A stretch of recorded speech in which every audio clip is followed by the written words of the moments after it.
our channel. Today we're doing another LGBT, but it is 11 o'clock at night and we've subbed our tea for wine. As one does once it passes 3 p.m. It's 5 o'clock somewhere, am I right, ladies? We actually haven't had a sip before this, believe it or not. This is just me sober. You didn't even cheers me. What type of... Don't sit. Did you swallow it? You're such a liar. Gurgle it. Fine. We're not off to a great start, are we, Holly? That's okay, Paige. We never really are. No. Well, this video is coming out first, so guys, welcome to our brand new house. Yay! Woo! But today in our LGBT/wine video, we're gonna be debunking some common misconceptions or myths surrounding lesbian sex and a couple just myths in general that we've heard that we have differing opinions on, or we think are so ridiculous we can't believe they're myths in the first place. Yeah, there's a lot to discuss here. I feel like we're each gonna say our own thoughts and views on each of it and just... We might fight. We might. And you know what? They may fight with us. And you guys, I want you, if you disagree with what we're saying or what we feel, I want to hear it. Yeah. Let's get the conversation a-flowing. And speaking of a-flowing, I want those comments a-flowing. And what I want this week is what, Holly? This week. Don't leave it up to me, I don't know. Paige rolled my sleeves before this video and I think I'm gonna make a stand and unroll them. They're already pre-cuffed. She cuffed the cuff. Babe, these aren't pre-cuffed. They're just stitched. I want my sleeves there. Fight amongst yourselves below. Is Okay. it better or worse uncuffed? Cuffed or uncuffed, that's the comment. That's the comment. Cuffed or uncuffed. You got it, but you don't put cuffed or uncuffed. Put cuffed or put uncuffed. You know what? I'm gonna give them the benefit of the doubt. Yeah. That they would understand that the comment in question is not 3 words. You know, it's more like you ask them a question. You know what? That sounds good. All right, so cuffed or uncuffed, that is the comment of the day. And you know, that is not the only thing we want. There may not be 3 words we require, but there are 3 tasks on the to-do list. We must have a comment. We must have a thumb blast, and we must also have a subscribe, and we'll get 1 bonus when you get that notification bell turned on. Ding-a-ling-a-ling. Thank you. My math's not great this evening. Must be the wine. And that's it. If you can do all of those things, we would greatly appreciate it. That was Deep. thrilling and deep. That's what he said. Sorry. No, it's okay. No. No, your joke's more important. No, your joke now. Thrilling and deep. Well, if you're not asleep from Paige's big to-do list, hopefully this will wake you up. Our first myth of the day that we're gonna bust or confirm is, do lesbians actually scissor, or is it just a myth? Wow, that is usually one we put in the finale, but here we are, episode 1. On the table, laying it all out there. Personally, from my personal opinion, I will have to say, myth busted. Lesbians may scissor. Now they may scissor. Does not mean they do scissor. In my own experience, rock, paper, scissors, I don't give a shit what it is. I'ma do it.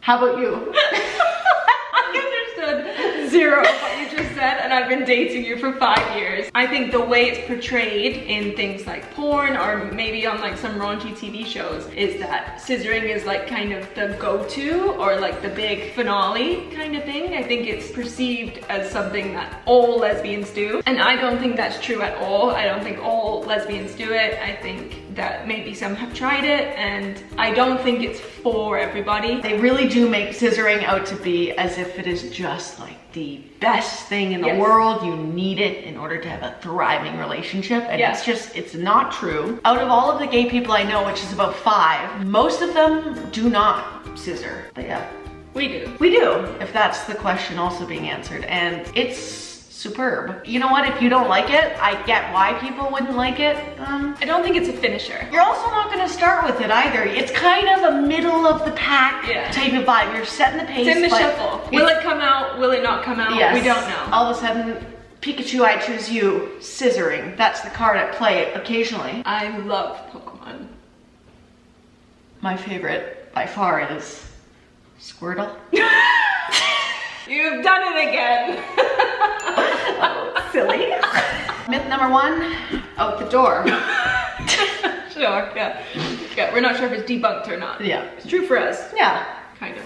Second myth that we're gonna tackle today, it's kind of twofold. It's that 1, you can't have sex on your period, / you shouldn't have sex on your period? I personally do not agree with this. I would say debunked. I would say out the door myth. There are certain ways that you're able to do that safely versus not safely, and I think it's also if you're comfortable versus not comfortable. And I know there's so many different views and opinions, but safety is definitely a big one. I didn't think there was anything wrong with having sex while having your tampon in, but I learned that is not true at all. If you're penetrated by anything, you run the risk of pushing the tampon further inside to the point where you can even forget that it's in there, or that you can't grab the string or have great difficulty getting it out. So then the longer it's up there and where it is lodged can start to like collect bacteria. Is that the word, collected? I just have Grabbing to ask. bacteria, the little tampon arms. In the shopping cart.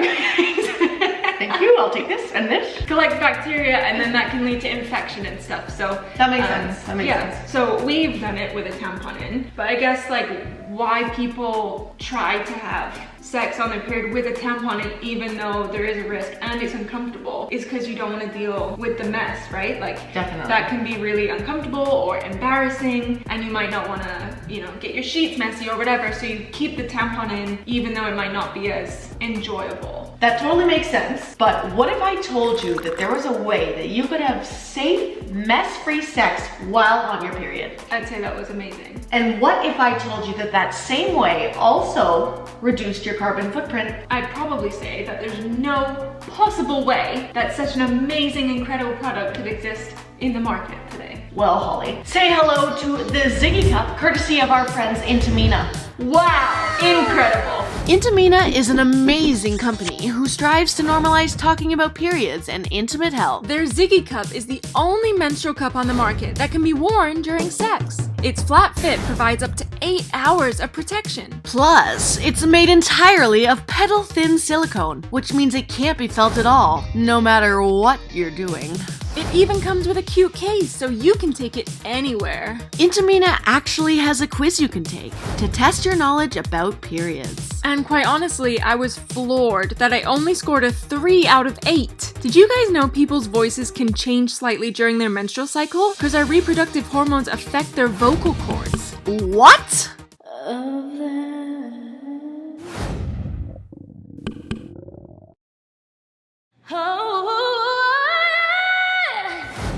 Thanks, Intimina! Anyway, if you guys want to test your period myth knowledge, you can head to intimina.com and take the quiz. We'll leave it down below. And if you answer more than 5 correct, you're entered into a prize-winning contest. Wow. Thanks, Intimina. It is pretty sweet, actually. Yeah, it is. We love Intimina. We do. We're bad at the quiz and we weren't entered into the draw, but we do love Intimina and we've learned a lot. Okay, next myth. Honk honk, get back on the train of myth Busting. busting. Myth busting train. Busting myths. Just busting your myths. Like busting your balls. Look at that. Yeah, It's okay. fine. It's stupid. That's alright. Back on the myth train. Okay. Next myth that we're going to talk about is lesbian sex accurate? Now, you know what? This is a great question because it depends. Where are we looking at this lesbian sex accuracy? Is this off of some pornography site? Because if so, I'm gonna say straight up, No, and that stuff is not good unless you're watching like some soft things made for women. Where else are people going to consume pornography if not on a pornography site? I just thought maybe they were watching it like live. If they're watching it live, I hope it would be accurate. All jokes aside though, I really feel like this is important to touch base on because as a baby gay, when I wasn't sure, I would consume lesbian porn. And Only as a baby gay? no, I still dabble.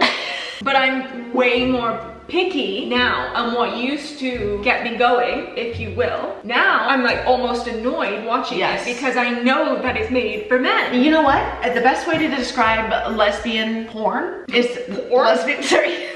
The best way to describe lesbian sex in porn is that it is about as accurate as straight sex in porn. Truly, both of them are very catered to men. Both of them are very objectifying of women. Both of them, I believe, are not accurate. I just needed to touch on this. So while scrolling through my porn timeline here, I did come across a video. I know others have come across too, and it is two lesbians having sex in high heels. There's things that happen with stilettos. We don't have high heel shoes. Here's the thing.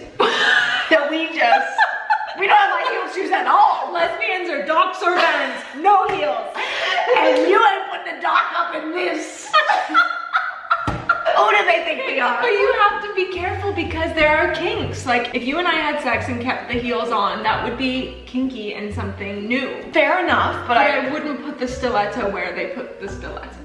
Correct. I'm not saying that things that people do in porn can't be real, but oftentimes they can be harmful, or they can be like just not a real depiction of things. So the real depiction, I think, is the big key there, because yes, the acts that they do, like the mechanical acts that happen in porn, happen in real life. But those mechanical acts are quite literally a performance for the camera. So everything that looks super like clean or hot, no one's bending over with like belly rolls and stuff. No one's like laughing midway through sex. Like nothing of it depicts what it's actually like in real life. Everything is made so that person looks the hottest they can possibly be. So it focuses more on making sure they look good than making sure they feel good. And I think when people start to compare their sex life to what they've seen in porn, they're so caught up on how they look and how they sound, maybe, than what they're actually doing or what they're actually feeling. All I can say is, preach it. You again with the Hunger Games? I think it's 3 fingers though. I can do as many fingers as you'd like. We only had one more myth, right? But I just thought of another quick one I want to discuss. Okay. Nails. Personal experience, I like them short and sweet, like my books. But I do believe that there are lots of lesbians who do have long nails. Right, so it's your personal preference. Yes. But the thing is, if we ever question if a girl is gay or not, sometimes the question is, what are her nails like? Yes. You know, and it's like, it's not an end all or be all, but it is a good telltale sign. But you know what I mean? Like nails, straight girls can have short nails. People can have long, short nails. Who the hell gives a shit as long as we get the job done? Am I right, ladies? You are right. I just finger guns. This last myth is a big one. We need a drum roll, I think, even. Go for it. Is lesbian bed death real? When we first started YouTube, someone brought it to our attention that we made it on a forum, so we're like, oh, what are they saying? Like, yay! And it was just horrible, horrible things. And that's where I first learned the term. I guess a bit of backstory about that. Because we put our relationship online, people are gonna put us under a microscope, you know? So I think there was like a certain video where we didn't kiss, or we kissed, and then they critiqued that it wasn't passionate enough, that it was this, that it was that kind of thing. So that's where it came from. I think the spark, the fire, the passion, it can run out of any relationship. I love that. I love that. Any relationship. I don't think it's centered around lesbians at all, and the fact that it is called lesbian bed death, in my opinion, is bullshit. Yeah. There are tons of relationships that run out of this. Love making of this. Sorry, I don't know what it is. Also, just because you aren't having like sex as frequently as maybe you once were or whatever, if you're doing things for your partner or with your partner that aren't just sex, but like there are other ways to be intimate with each other, having that added pressure all the time, you're like, am I having enough sex? Like, is this right? Is this normal? It's like, if you're able to just throw it away, there's literally no right answer. There's no right number or amount. Yeah, it's right within your relationship. Yes. Only. I think bed death is a myth. Because as long as 2 people are putting the effort in constantly and they're right for each other, I don't think that the spark would run out. Holly, retweet. Am I on your porn timeline? You may have slipped in there. Wow. You don't slip in often, but when you do it well and very discreet.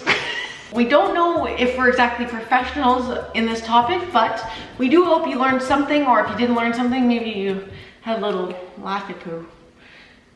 Probably neither, but that's okay too. Once in a while, we do have a dud.